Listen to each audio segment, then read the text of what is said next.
Welcome to REI Pro Talk, where real estate investors turn for the latest news, tips, and tricks from the real in the trenches pros. Tune in to hear Chris Goff, the nation's premier real estate investing powerhouse. Join up with other top pros in the investing world as they cover every topic.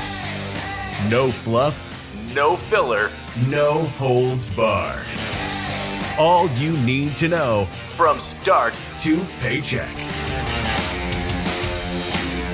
What she want to know, could we do an ARV exercise? She struggles with how to find that after repaired value. The comps. All right, so let's go find a property. Which Carol, by the way, is also asking, how would you figure out how would you pay for land? So some of this is probably kind of related. That's why I thought maybe we just go ahead and do it. Run a comp on something. Yeah, so I'm going to go in. We're going to run comps.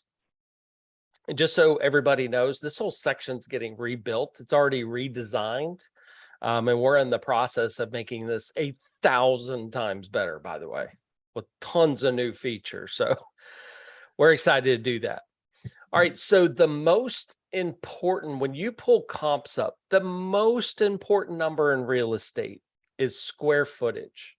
So I'm going to look at my subject property here at 9504. I'm going to just move my eyes straight over to 1292. Okay, now this number here is the most important because in real estate, everything is based on cost per square foot sold because no two houses are identical. They're in different condition, different shape, different amenities, and so forth. So the very first thing I do want to do is, and there's a filter button here. I'm not going to go through that, but what I do first is I just kind of scan down this column to find anything close to that 1292. So if we look at the first comp, 1440, okay, that's fairly close. Next, I'm going to go back and say, okay, is it a 2-bedroom, 3-bath? In this particular case, it is. Next, I'm going to go look at the sold date, and then I'm going to look at the price. The reason why you want to look at the price is a lot of times you'll go in here and there'll be that weird price, like 30 grand, and everything else is over 300 grand. That was a property sold in distress. You can't use that as an accurate comp. What we want to do is remember, comps are comparable. So the property sold needs to be comparable. So as you can see, this is just a recent MLS sale. And because it's the letter A, that means if I go back up to the map, it is the closest to the subject property. Now, one thing with the map, and I know I'm kind of going over this kind of quickly, is you want to make sure that the neighborhoods are similar. There are numerous neighborhoods that we would say, okay, is here. And then right across the street, the neighborhood completely changes the cost per square foot, pricing, and so forth. So hopefully if you're familiar with the area, you'll know this, but just keep that in mind. So I would say that this might be a pretty good comp. If I take it one step further, there's an icon to the left of this. If you click that icon, it's going to take you to Google with this property address. And 9 times out of 10, you'll be able to go to a Zillow, go to a realtor.com, a place like that you can actually see pictures, right? So we want a property that was sold in tip-top shape or as close to tip-top shape as possible. So if I see that looks like a legitimate sale, I can go ahead and check that. I'm going to continue this process all the way down. I'm going to keep going down. I'm going to keep selecting comps.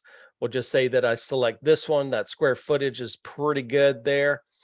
I think when you start getting into that 1,600, so, it's 300 square feet, a little too high. Sometimes you have to because maybe there aren't any closer ones.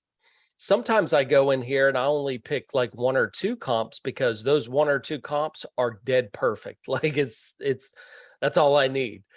In general, we always like to say 4 to 5 comps because what we need to do is actually average these comparable sales out. Now we do that behind the scenes for you, so you don't have to calculate it. So even if I just did those two, okay, that's going to give me an after repaired value of 302. I want to see, okay, what amenities are in this property? Hey, this property had a fenced in yard, but this one didn't. This one had an in-ground pool, but that one didn't. This one had updated floors. That one had old carpet. And that's why I like seeing pictures, because I'm trying to find what would this house be worth in tip-top shape. If we were to go in and fix it up, what could it sell for that top value? And that's what that after repaired number comes from. So I'm going to continue this process. I'm going to check the ones that are relevant and comparable. I'm now going to take this number and use this number for everything we analyze, from Deal Pro, from making any kind of offer. I'm really going to go based off of that number. I know that was kind of quick, but just if you could take anything in mind, start with the square footage. That's going to be the most important thing to look at. Thanks for listening to REI Pro Talk.